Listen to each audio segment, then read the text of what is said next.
If you look at Kilkenny Castle today, you might think you're looking at a fairy tale. It sits on a manicured green lawn. It has elegant windows, decorative towers, and a rose garden that blooms in the summer. But strip away the polite Victorian windows, ignore the fountain, forget the tea room, look at the bones of this building, at the sheer thickness of the walls and the specific predatory angle where it sits above the River Nore, and you see the truth. Kilkenny wasn't built for romance, it was built for a chokehold. For 800 years this pile of rock has been the heavy hand on southern Ireland.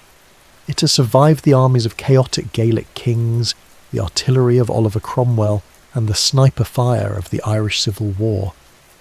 It is one of the few buildings in Ireland that didn't just witness history, it made it. If you enjoy calm, history told slowly, consider subscribing. It helps the channel more than you think. Long before the word Kilkenny existed, and long before anyone thought to pile stones into a fortress, there was the River Nore. If you strip away the castle, the town and the tarmac, you're left with a specific geological decision made by the water. The Nore bends gently at this point. It widens slightly, slowing its pace before narrowing again. It is shallow enough to cross with cattle, deep enough to float a flat-bottomed boat, and the land on either side is embarrassingly fertile.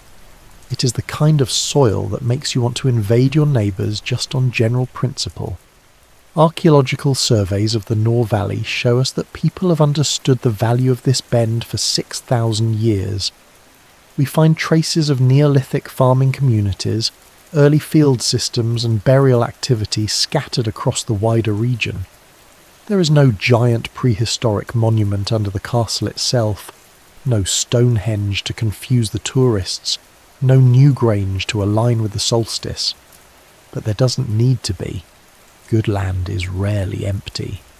For millennia, this was a place of mud, timber and quiet, profitable agriculture.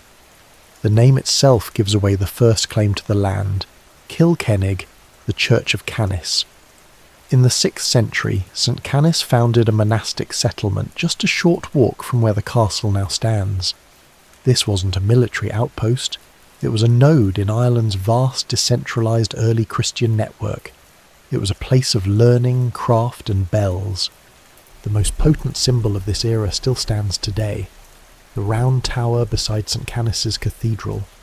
It is slender, vertical, and significantly older than any castle wall that would follow. It reminds us that for centuries the skyline here was defined by the verticality of prayer, not the horizontal dominance of warfare. By the early medieval period, this river crossing lay within the Gaelic kingdom of Osraige, Ossory. Osraige is interesting. It was a buffer state squeezed between the larger, angrier power blocks of Leinster and Munster. To survive here, you had to be clever. You controlled the river routes, you maintained your dynastic alliances, and you generally tried not to look too appetising to the giants on either side.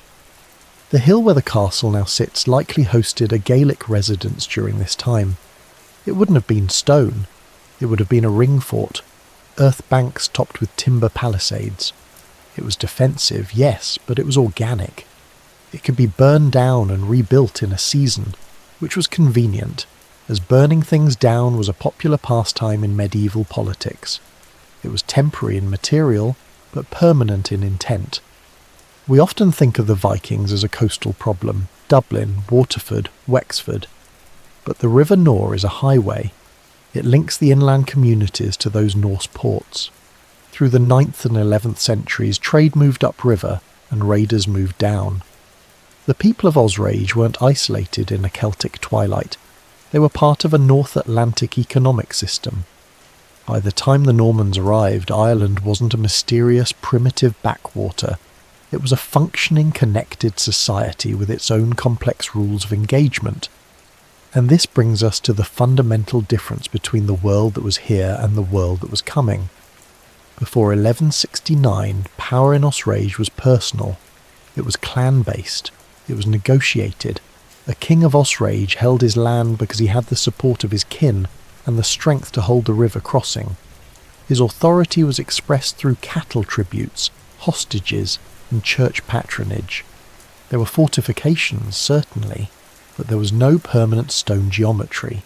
The story of Kilkenny Castle technically begins in 1169, the year Irish history took a sharp and permanent turn towards the complicated. But to understand why a castle ends up on this specific hill, we have to understand the desperation that brought the builders here in the first place. It started with a man named Dermot MacMurrough, the King of Leinster. In 1166, Dermot had a serious problem. He had been fired. His enemies, led by the High King of Ireland and the King of Briefny, had marched on his lands, burned his hall and exiled him. Most deposed kings in the 12th century would have fled to a monastery and spent the rest of their lives thinking about what they had done. Dermot MacMurrough went to Bristol. He made the strategic decision to internationalise a local dispute. He needed muscle, but he didn't just want mercenaries.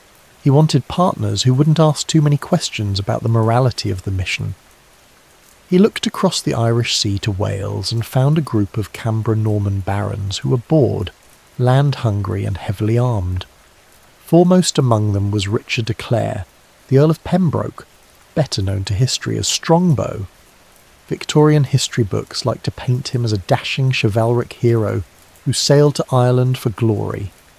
In reality, he was a distressed asset. He was out of favour with King Henry II of England. His estates were failing, and he had massive debts. He was a man with a prestigious title but very little cash flow. When Dermot MacMurrough offered him the hand of his daughter Aoife and the right to succeed him as King of Leinster, Strongbow didn't see a romantic adventure. He saw a corporate bailout. The invasion began in May 1169. It is important to understand that this wasn't just a battle between two groups of men with swords. It was a collision between two different centuries of military technology. The Gaelic Irish fought with light infantry, speed, and knowledge of the terrain. They wore linen tunics and fought in loose formations. The Normans, however, brought the hardware of continental Europe. They brought heavy chainmail, disciplined formations of archers, and most terrifyingly the heavy cavalry charge. For the Irish levies, seeing a line of Norman knights charging on armoured horses must have been like watching a tank roll into a knife fight. The technological gap was insurmountable. By 1170 the combined forces had captured the city of Waterford. It was here, in the smoking ruins of the city, that the deal was sealed. Immediately after the walls were breached and the streets were cleared of bodies, Strongbow married Aoife MacMurrough. This was one of the most consequential weddings in European history. It wasn't a ceremony of love, it was a ceremony of transfer. In the Gaelic system, kingship couldn't be inherited by marriage, it had to be elected by the clan. But in the feudal Norman system, land and title flowed through blood and marriage contracts. By marrying Aoife, Strongbow was hacking the operating system of Irish politics. He wasn't just an invader anymore, he was the legal heir. He had paperwork. And in the Norman worldview, a sword gets you in the door, but a marriage contract lets you change the locks. Once the Normans had Leinster, they needed to lock it down. This brings us back to that bend in the River Nore. The Gaelic kings of Osrage had always known this crossing was important, but they controlled it through presence and influence. The Normans preferred to control things through engineering. The site of Kilkenny was inevitable. It sits on a high limestone bluff, 30 metres above the water. It overlooks the river at a point where it is narrow enough to bridge but wide enough to tax. If you sit on this hill, you control the trade moving south to the ports of Waterford and New Ross, and you control the armies moving north into the Midlands. It is a natural choke point. Around 1172, Strongbow ordered a castle to be built here. But if you visit Kilkenny today, you won't see Strongbow's castle. You won't find a single stone laid by him. That's because the first castle wasn't built of stone, it was built of earth and timber. It was likely a motte and bailey. The construction process was brutal and efficient. You dig a deep circular ditch, and you pile that earth into a massive steep mound, the motte. You flatten the top and stick a wooden tower on it. Below it you enclose a courtyard, the bailey, with a wooden palisade. We tend to look down on wooden castles as primitive, but that is unfair. They were shock and awe weapons. A motte and bailey could be thrown up in a few weeks using forced local labour. It was a rapid deployment suppression tool. For the people of Kilkenny, waking up to find a Norman tower looming over their river crossing wasn't an architectural curiosity. It was a psychological blow. It was a statement that the management had permanently changed. The open, negotiated landscape of the Gaelic kings was gone, replaced by the vertical, fenced-in authority of the feudal lord. Strongbow didn't enjoy his new acquisition for long. He died in 1176, leaving behind a terrifyingly complex political situation. His son died young, leaving his daughter, Isabel de Clare, as the sole heiress to the vast lordship of Leinster. This is the pivotal moment for Kilkenny. Suddenly, this wooden tower on the River Nore wasn't just a frontier outpost for a bankrupt earl. It was the central asset in the inheritance of one of the most eligible women in Europe. For a few years the castle stood in wood, holding the line, waiting for its mistress to come of age. It was a temporary structure for a temporary time. But the Normans didn't come to Ireland to camp. They came to stay. The wood was just a placeholder for what was coming next. A man with unlimited resources, a dangerous obsession with stone, and a wife who owned the land. The timber era was over. The martial era was about to begin. In 1189, the lordship of Leinster, and with it the wooden fortress at Kilkenny, passed into the hands of a man who is often described by historians as the greatest knight. His name was William Marshal. It is difficult to overstate the competence of William Marshal. He was not born to land. He was a younger son with no inheritance who had risen through the ranks of the tournament circuit to become the regent of England. He had served Henry II, Richard the Lionheart, and John. He was a man who understood the mechanics of power better than perhaps anyone else in Europe. But his claim to Kilkenny did not come from his lance. It came from his wife. He had married Isabel de Clare, Strongbow's daughter.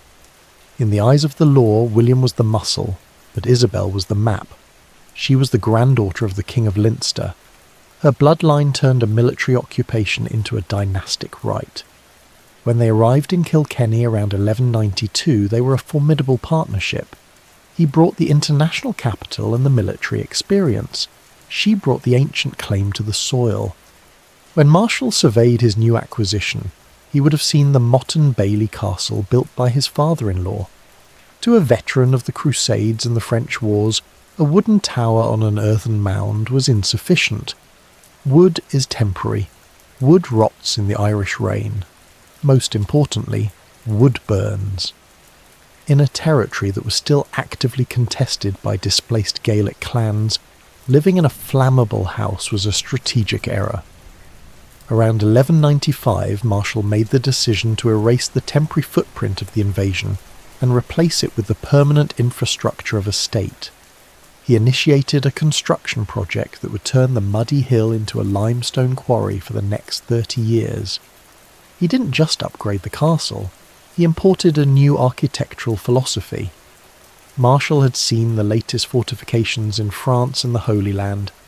He knew that the square Norman keep, the standard box tower seen at places like Rochester or Carrickfergus, was becoming obsolete. A square tower has corners. A corner is a blind spot where a defender cannot fire. A corner is a structural seam that a sapper can undermine. A corner is a weakness. Marshal brought the round tower to Kilkenny. This was cutting-edge military technology. He designed a massive trapezoidal curtain wall anchored by 4 circular corner towers. The choice of a trapezoid wasn't an aesthetic preference. It was a necessary adaptation to the terrain. The walls followed the irregular lip of the cliff, maximising the high ground while eliminating dead space. 3 of these towers still stand today, and if you look closely at their base, you see the genius of the design. They feature a batter, a splayed, sloping plinth at the bottom. This served two brutal functions. First, it thickened the base, making it nearly impossible for miners to dig under the foundation. Second, and more creatively, it was a ballistics tool. If a defender on the battlements dropped a heavy stone, it wouldn't just hit the ground. It would hit the sloped batter and ricochet horizontally into the legs of the attacking infantry. The architecture itself was weaponized. This construction required a mobilization of labour that is hard to fathom. The stone, a hard grey carboniferous limestone that polishes to a black sheen, had to be quarried, transported and dressed by hand. The irony, of course, is that the hands cutting the stone likely belonged to the very people the castle was built to suppress. The local Irish population provided the muscle to build the cage that would contain them. Marshall didn't stop at the walls.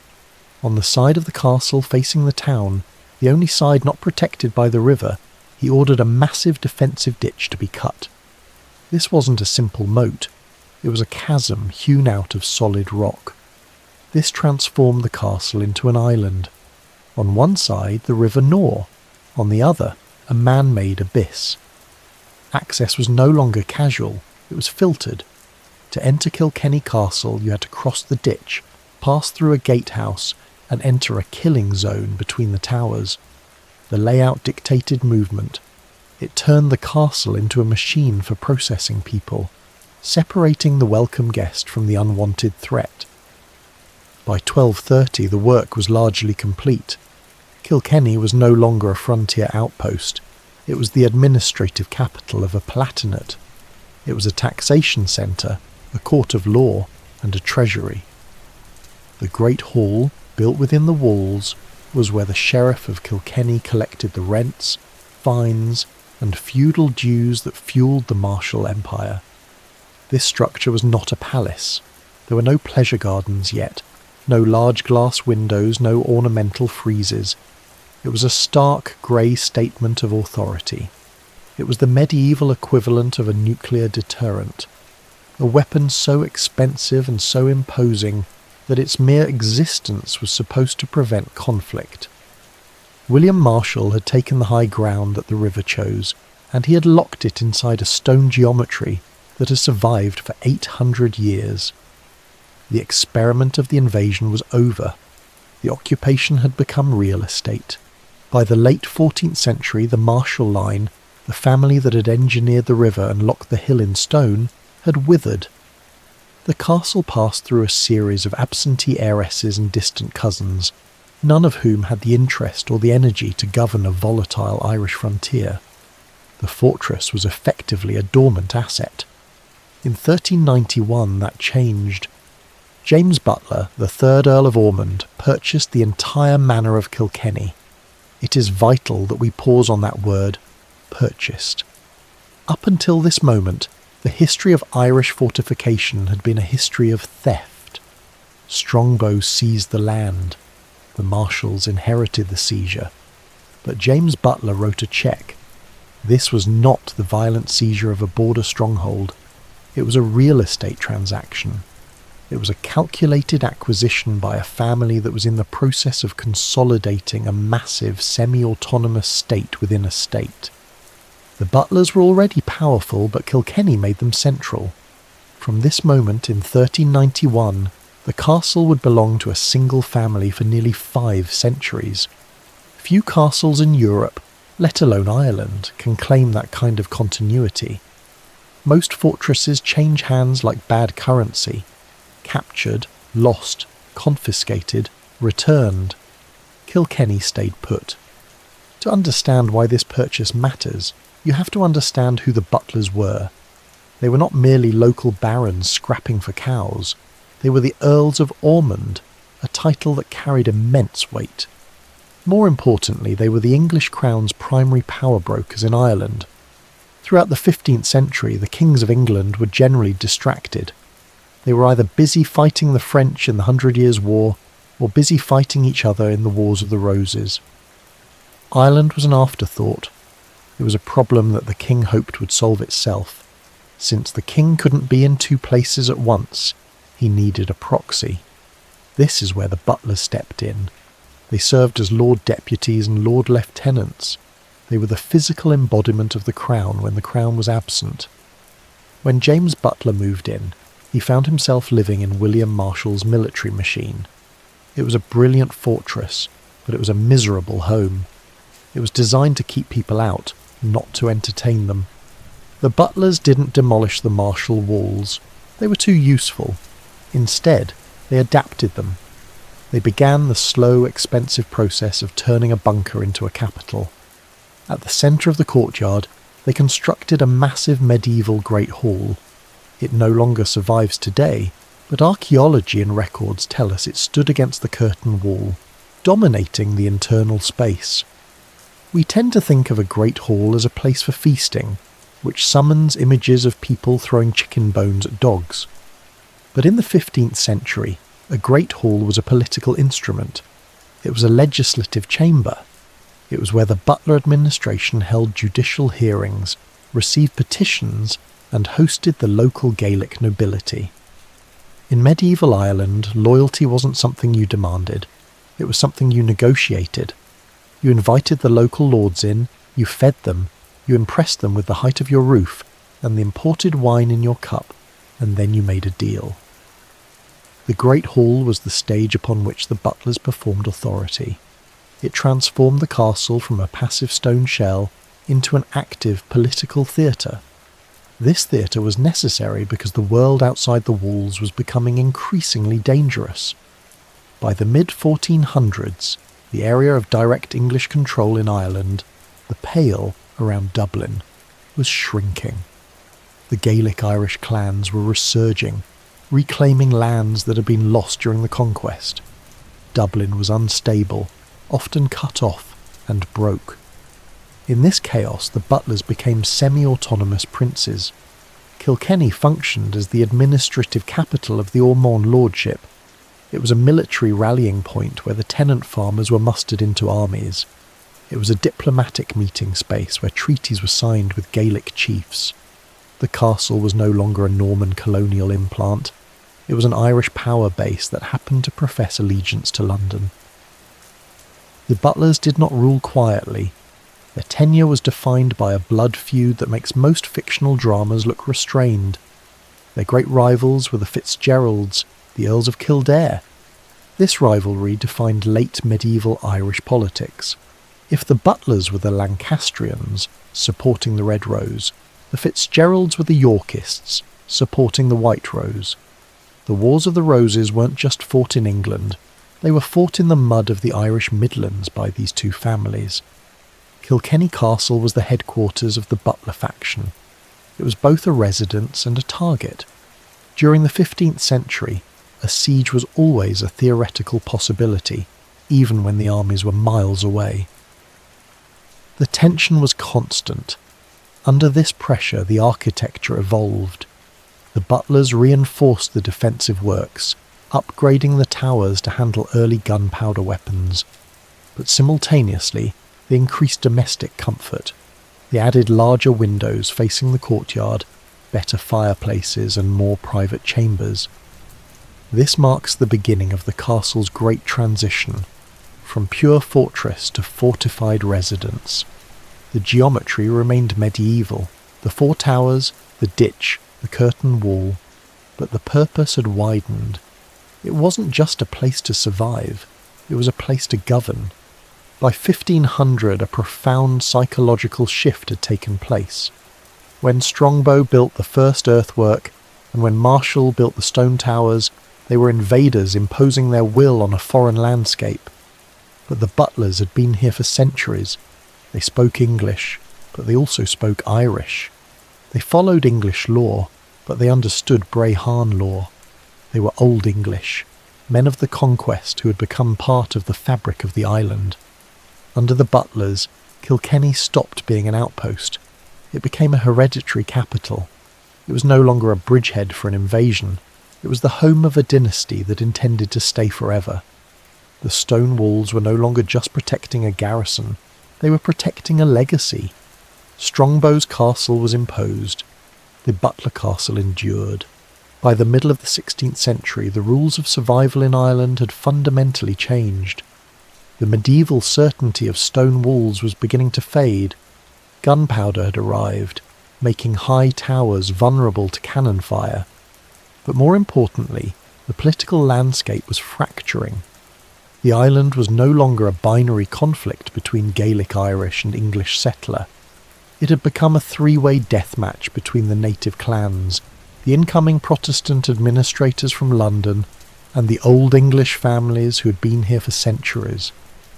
In this volatile environment, the Butler dynasty didn't just survive, they evolved.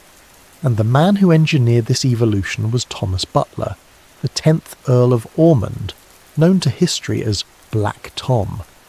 To understand the architecture of this period, we have to understand the man.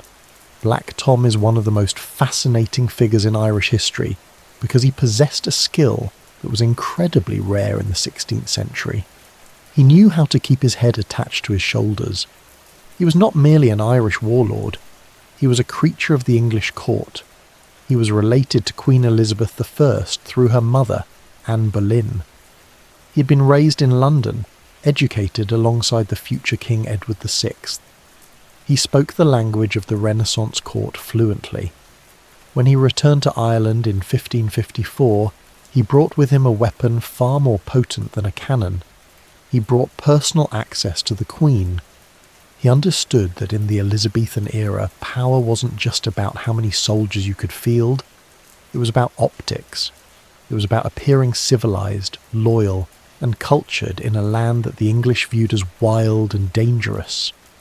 The new English officials arriving in Dublin wanted to paint the old English lords as degenerate rebels to justify confiscating their land. Black Tom's strategy was to be more English than the English. To prove this, he began to fundamentally alter the psychology of Kilkenny Castle.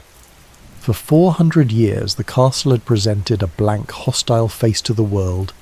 It had arrow loops and narrow slits, openings designed to let an arrow out, not to let light in. It was a bunker. Black Tom looked at this medieval machine and decided it was bad branding. He ordered large mullioned windows to be punched through the massive thickness of the curtain walls. We have to appreciate the audacity of this decision. In a country where the Desmond rebellions were burning across Munster and the 9 Years' War was raging in Ulster, putting a large glass window in a defensive wall is a specific kind of arrogance. It is the architectural equivalent of wearing a silk suit to a knife fight. It sends a message of supreme confidence. It says, I am so secure in my power and so protected by my cousin the Queen that I don't need to hide behind solid rock anymore. I can afford the luxury of sunlight. This transformation culminated in the construction of the Long Gallery.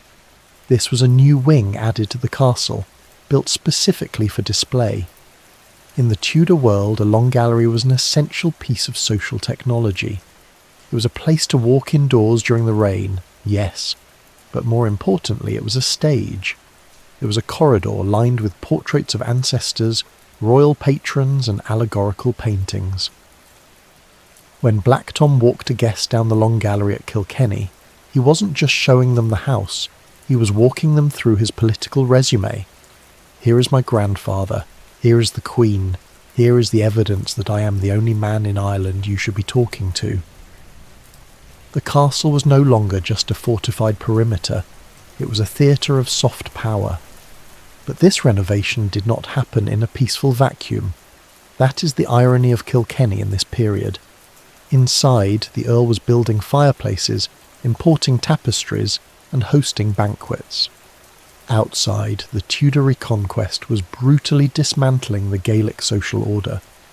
The Butlers were walking a terrifying tightrope. To the Gaelic Irish, they were the Gaul, the foreigners. To the new English officials in Dublin, they were Old English, suspect, potentially disloyal, and stubbornly Catholic. Black Tom had to be everything to everyone.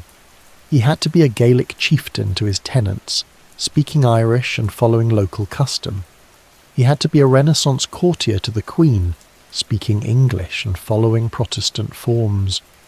The architecture of Kilkenny reflects this duality. The towers remained medieval, grim, circular and ready for war. But the domestic ranges became Renaissance, open, light and comfortable. It was a house that wore a mask, stone outside, comfort inside. Black Tom's long life is not dramatic in the way a rebellion is dramatic. He didn't die in a glorious charge. He died in his bed in 1614, having held his earldom for decades. In the context of Irish history, that is a miraculous achievement. He kept his lands, he kept his influence, he kept the crown's trust. Many of his contemporaries, the Earls of Desmond, the Earls of Kildare, lost their heads or their estates.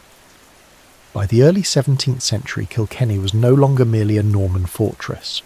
It was a Renaissance palace and a political headquarters. It stood as a symbol of stability in a volatile island. The geometry of war had softened. The arrow loops had become windows. But history was not finished with the castle, because when the island fractured again in the 1640s, Kilkenny would not remain decorative. The glass windows would be shattered, and the castle would become something else entirely, the capital of a doomed nation. In October 1641, the delicate balancing act that the Butler family had maintained for centuries finally collapsed. Ireland exploded. What began as a localised uprising in Ulster by the dispossessed Gaelic Irish quickly spiralled into a catastrophic four-way civil war. The island fractured along every possible fault line: religion, ethnicity, and loyalty to the crown. You had the Gaelic Irish fighting for their lost lands, the Old English Catholics fighting for religious freedom, the New English Protestants fighting for survival, and the Scottish Covenanters fighting for, well, mostly for Scotland. In this chaos, the city of Kilkenny found itself at the centre of a political hurricane. The Old English elite, families like the Butler's cousins and allies, found themselves in an impossible position. The government in Dublin viewed them as rebels because they were Catholic. The rebels in Ulster viewed them as foreigners because they were English. So they did something extraordinary. They created their own state. In 1642, the Catholic nobility, clergy and lawyers of Ireland gathered in Kilkenny and established the Confederate Catholics of Ireland. This was not a chaotic rebel mob armed with pitchforks. It was a sophisticated bicameral parliament with a supreme council, a judiciary, a mint, and a printing press. For 6 years, Kilkenny Castle ceased to be a private residence. It became the de facto capital of an independent Ireland. We have to appreciate the irony of this. The head of the Butler family at the time, James Butler, the first Duke of Ormond, was a Protestant royalist leading the king's armies against the Confederates. Yet his own castle, his own city, and his own cousins became the headquarters of the rebellion. While the Duke was in Dublin trying to hold the kingdom together for Charles I, the Confederates were in his great hall debating the constitution of a new Catholic nation. The castle shifted its function entirely. It was no longer a fortress or a dynasty, it was a state apparatus. The towers that once stored grain were now storing gunpowder for a national army. The courtyard was filled with ambassadors from France, Spain, and the Vatican. Decisions made within these walls determined the movement of armies across the entire island. They negotiated treaties, levied taxes, and debated the future of the church. For a brief, shimmering moment, it looked like the Old English dream. A Catholic Ireland loyal to the king but self-governing might actually happen. Then came Oliver Cromwell. In 1649, after winning the Civil War in England and executing the king, Cromwell landed in Dublin. He brought with him the new model army, a force that was disciplined, religiously motivated, and terrifyingly professional. He moved through the country with the efficiency of a machine, smashing resistance at Drogheda and Wexford. By March 1650, he was at the gates of Kilkenny. Cromwell did not negotiate from a position of weakness. He negotiated with heavy artillery. He set up his batteries on the high ground near St. Patrick's Church, looking down into the castle courtyard. The Siege of Kilkenny is a pivotal moment in the history of military architecture. For 400 years the castle's defences, the thick walls, the round towers, the ditch, had been designed to stop men. They were designed to stop ladders, battering rams and mining, but they were not designed to stop a cannonball moving at the speed of sound. Cromwell's gunners targeted the south wall and the castle's defences with a precision that medieval engineers could never have imagined. This wasn't a slow starvation siege. This was explosive demolition. The bombardment shattered the medieval illusion of invulnerability. The walls that Black Tom had punched windows through a generation earlier were now being punched through by iron shot. The garrison fought bravely. Cromwell himself later acknowledged their courage, allowing them to march out with their banners flying. But the outcome was mathematically inevitable. The surrender of Kilkenny in 1650 marked the end of the experiment. The Confederate government dissolved. The vision of a Catholic royalist Ireland was crushed under the boots of the new model army. After 1650, Kilkenny was no longer a frontier stronghold. It was no longer a Butler dynastic capital. It was certainly no longer the seat of an independent Irish government. It became a conquered asset in a centralised imperial system. The castle survived the war, but the world that built it, the world of semi-independent Catholic Old English lords, did not. The medieval era was over. The era of the absentee landlord had begun. In 1660, the political axis of the British Isles flipped. The experiment of the English Republic failed. Oliver Cromwell was dug up and posthumously executed, which seems redundant but apparently made everyone feel better, and King Charles II returned from exile to reclaim his throne. Returning with him was James Butler. James had spent the last decade in the wilderness. He had lost his estates, his income, and his political power. He had spent years wandering the courts of Europe with the penniless king, living on credit and charm. But in 1660, he came home not just as the Earl of Ormond, but as the first Duke of Ormond. We have to understand the specific weight of that title. He was now the highest-ranking subject in Ireland. He was the Lord Lieutenant, the King's personal friend, and the man tasked with the impossible job of putting the shattered Humpty Dumpty of Irish society back together again. He had to reconcile the Catholics who had lost their land, the Cromwellian soldiers who had taken it, and the returning royalists who wanted it back. When he rode back into Kilkenny, he wasn't just a landlord returning to his house. He was the viceroy of a fragile peace. He needed a headquarters that didn't look like a bunker. A bunker implies you are scared. A bunker implies the war is still on. James Butler needed a building that said, "The war is over, and I am in charge." This brings us to the architecture of exile. James Butler had spent his exile in France. He had walked the halls of the Louvre. He had seen the early stages of the French Baroque. He had lived in a world where power wasn't expressed by how thick your walls were, but by how symmetrical your windows were.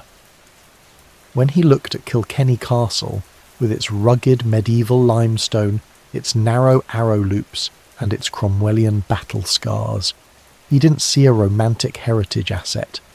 He saw a damp, gloomy, out-of-date pile of rocks. It looked like a relic of the violent past he was desperate to transcend. So he decided to give the castle a radical makeover. He imported the aesthetic of the continent. He added high, steep roofs with dormer windows. He topped the medieval drum towers with classical cupolas. He prioritised domestic refinement over military defence. He was trying to turn a Norman war machine into a French chateau. It was a strange hybrid, like putting a powdered wig on a bulldog. The underlying geometry was still a brutal fortress, but the surface was pure restoration glamour.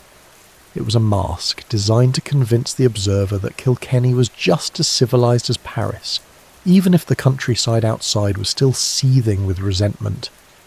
But cosmetic changes weren't enough. The Duke made a structural decision that fundamentally altered the castle's identity forever. During the siege of 1650, Cromwell's artillery had heavily damaged the East Curtain Wall and the northeast tower. A traditional lord would have rebuilt them. A fortress needs 4 walls. That is the basic rule of being a fortress. The Duke looked at the ruin and said, "Tear it down." He ordered the complete demolition of the east wall. This opened the internal courtyard to the River Nore and the landscape beyond. We cannot overstate how radical this was. For 500 years the castle had been an introvert. It looked inward, turning its back on the world to keep it out. By removing the 4th wall, the Duke turned the castle into an extrovert. He invited the landscape in. The river was no longer a defensive barrier, it was a view. The hills beyond were no longer hiding rebels, they were scenery. It is the architectural equivalent of a billionaire buying a decommissioned battleship and turning it into a super yacht. It was a declaration of supreme arrogance. It said, "I am so powerful, and the king's peace is so absolute that I don't need a wall anymore. I would rather have a nice view of the garden." It was a bluff, of course. Ireland was still dangerous, but it was a magnificent one. To complete this transformation, the Duke turned his attention to the front of the castle. He laid out the parade, a wide, formal gravel walk leading to the gates. This wasn't military ground anymore. It wasn't a muster point for soldiers. It was social theatre. The parade was designed for carriages, for silk dresses, and for the slow, deliberate walking of people who have nowhere else to be. Aristocracy thrives on being seen. If you are a duke, you need a stage. You need a place where the lesser nobility can watch you walk from your carriage to your door. The parade transformed the approach to the castle into a performance of rank. It filtered the population. If you were on the parade, you were part of the new order. If you were watching from the street, you were the audience. Under the Duke, Kilkenny Castle became the centre of a mini-court. It was a cultural venue where feasts were held, diplomats were received, and plays were performed. Authority was no longer exercised with a sword, it was exercised with a velvet glove. The Great Hall, which had once hosted the Confederate Parliament, was now hosting balls for the Protestant ascendancy. But beneath the refinement, there was a subtle fragility. The peace of the Restoration was a thin veneer. The Duke's reinvention of the castle was powerful, but it rested on a shifting foundation. He was building a French palace in a country that was still recovering from a catastrophic civil war. The Glorious Revolution of 1688 and the subsequent Williamite War would prove that the Duke's confidence was perhaps premature. But for this brief window, the ducal restoration, Kilkenny managed to pretend it was in the Loire Valley. By the time the Duke died and the 18th century dawned, Kilkenny Castle had completed a total metamorphosis. It had started as a timber fort for an invader. It became a stone stronghold for a knight. It became a capital for a dynasty. It became a parliament for a rebellion. And finally it became a chateau for a duke. Few castles in Ireland, or indeed Europe, have evolved so visibly across such a spectrum of styles. The stones at the base of the towers were still the ones William Marshall laid in the mud of the 13th century. But the roofline was now reaching for the elegance of the Enlightenment. The geometry remained medieval, but the message had become thoroughly modern. By the beginning of the 19th century, Kilkenny Castle had entered a strange twilight existence. The Butlers were still there, and they were still the Marquesses of Ormond, but the world that sustained them was evaporating. The feudal system, where a castle was a centre of government and tax collection, was gone. It had been replaced by the modern bureaucratic state. The castle was no longer a political engine. It was just a very large, very expensive house with a leaking roof. In the 1830s, the family made a valiant attempt to assert their relevance. They hired the architect William Robertson to remodel the castle. Ironically, just as the castle had ceased to have any military function whatsoever, they decided to make it look more military. This was the era of the Gothic revival. The 19th century was obsessed with a romanticised vision of the Middle Ages. Think Ivanhoe and King Arthur. Robertson added rugged battlements, hood mouldings, and castellated flourishes.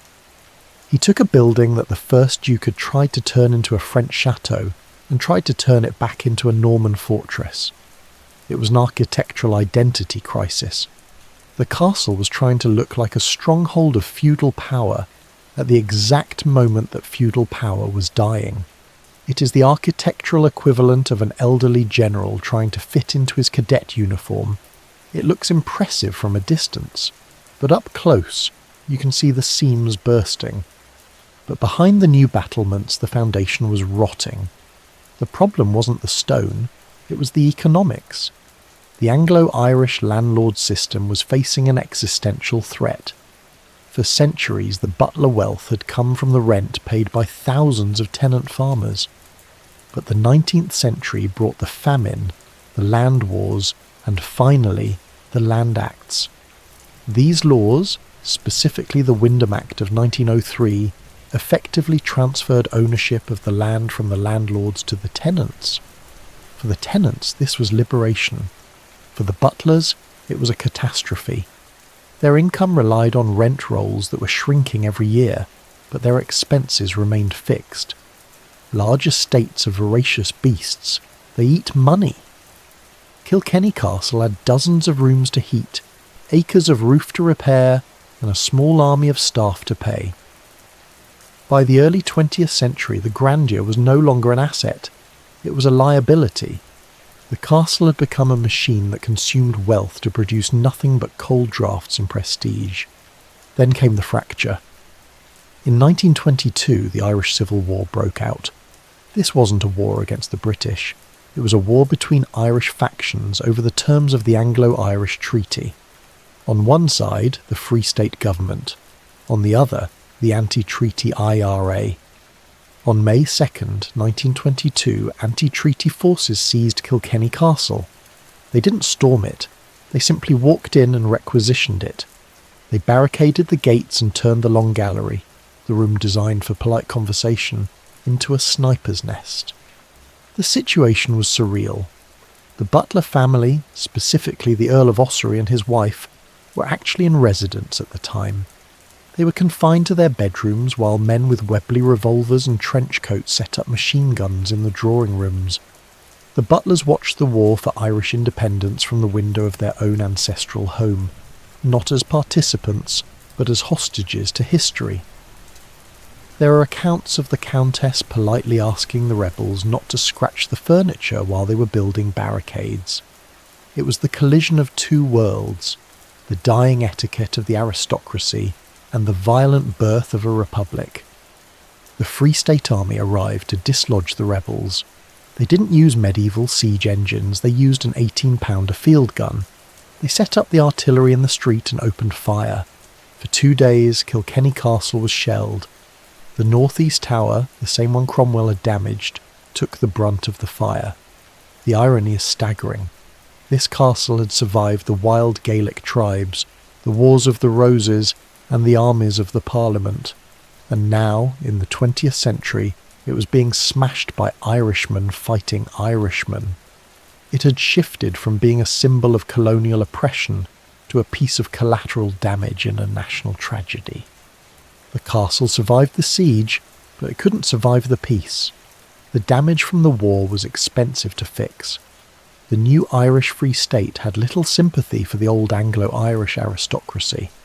The taxes rose, the rents vanished, and the bank accounts emptied.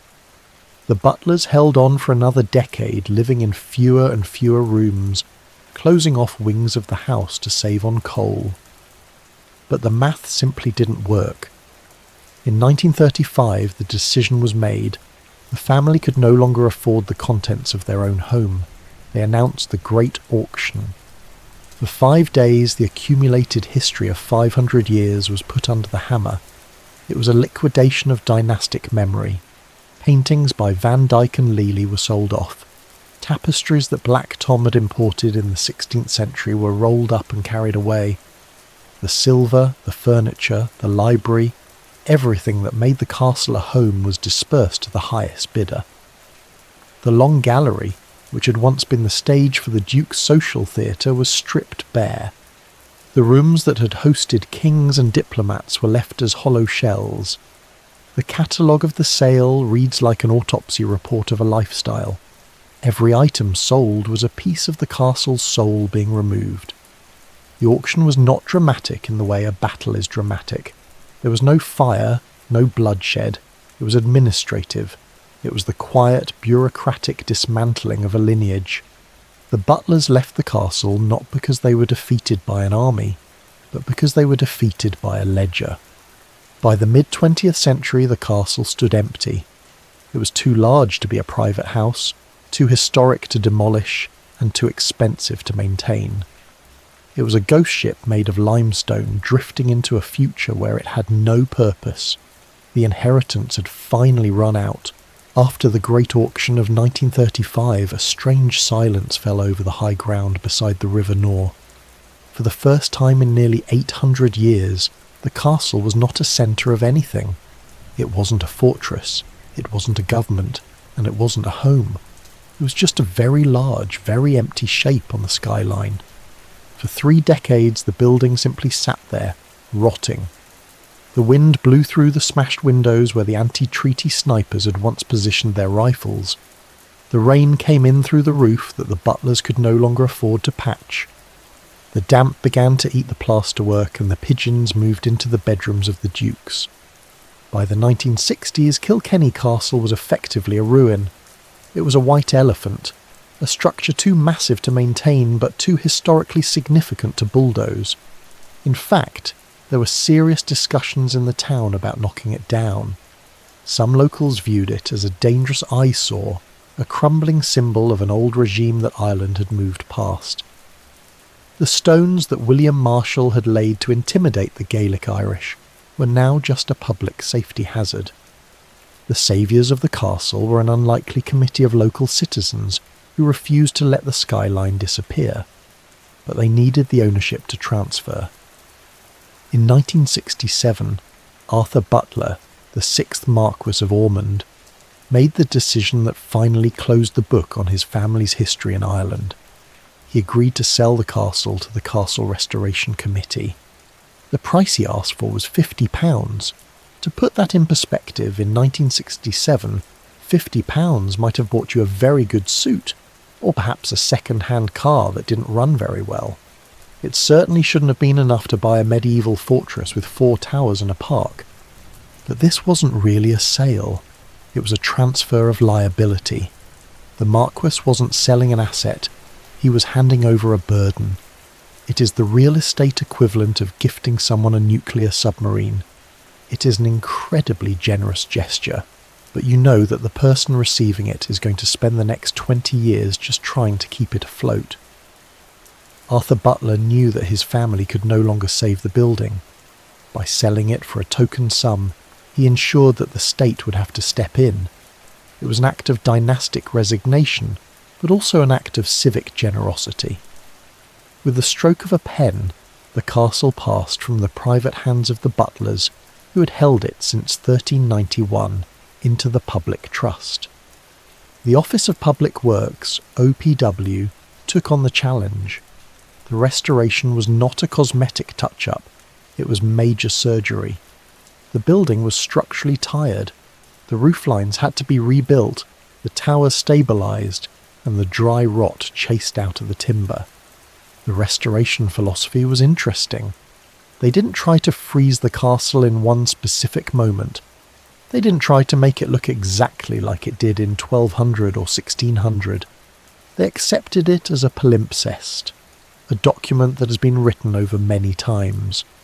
The long gallery, which had been stripped bare in the auction, was repainted and restored.